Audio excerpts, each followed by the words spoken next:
সেই ঠিকানা কখনো মুছে ফেলবেন না, যে ঠিকানার দরজা থেকে আপনি অসহায় অবস্থায় ঘুরে এসেছেন। ভবিষ্যতেও কোনো অচেনা রাস্তায় পথ হারালে অসুবিধা নেই, কিন্তু ওই পথগুলোই আপনার চিনে রাখা উচিত, যে পথে কোনো দিনও আর পা বাড়াবেন না, এবং যেখান থেকে আপনি তুচ্ছ তাচ্ছিল্য হয়ে ফিরে এসেছেন সেখানে পুনরায় আর ফিরে যাওয়া উচিত না। বোকা মানুষ সবসময় এই কাজটিই করে, হীরা ফেলে কাজ তুলে নেয়। তারা ভুলে যায় হীরা শরীরের সৌন্দর্য বাড়ায়, আর কাজ কিন্তু শরীরের অংশে ক্ষত বিক্ষত করে দাগ রেখে যায়।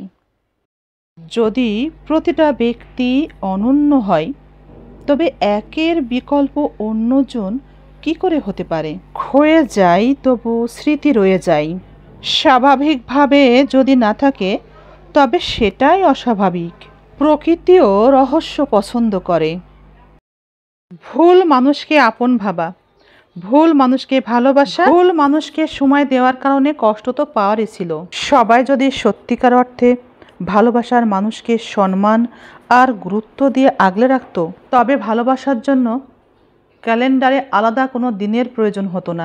সর্বসময় মানুষের জীবন মসৃণ থাকে না, সময়ে অসময়ে জীবনে বাধা বিপত্তি আসবে। জীবনের এই বাধা বিপত্তিগুলো এড়িয়ে যে সামনে এগিয়ে যেতে পারবে সেই হবে সফল। আচ্ছা বলুন তো, উত্তরটা বলে যাবেন কিন্তু। একজন নারীর জীবনে সবচেয়ে শখের জিনিস কি? যা করেন আর তাই করেন, একটা কথা সবসময় মনে রাখবেন, সাহায্যকারী লোক কখনোই ঠকে না, আর অহংকারী লোক কখনোই জিততে পারে না। আজ মরলে কাল দুদিন। সত্যিই তো তাই হয়।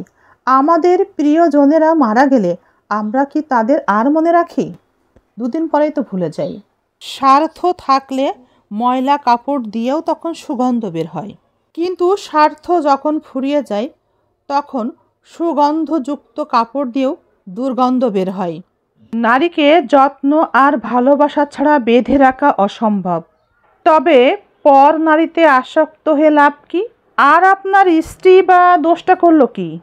এই পৃথিবীতে স্বার্থপর মানুষের স্বার্থপরতা এতটাই ভয়ঙ্কর হয় যে অতি পরিচিত মানুষগুলোও স্বার্থের কারণে অচেনা হয়ে যায়। পৃথিবীতে সবাই যেন আজ স্বার্থের কাঙ্গাল, কেউ কারো যেন আপন না। সবাইকে সন্তুষ্ট করতে গেলে নিজের জীবনের সুখ হারাতে হয়, নিজের ব্যক্তিত্ব হারাতে হয়। আমাদের জেনে রাখা উচিত, এই পৃথিবীতে সবাইকে আমরা খুশি করতে পারবো না, এই পৃথিবীর সবাইকে আমরা সন্তুষ্ট করতে পারবো না।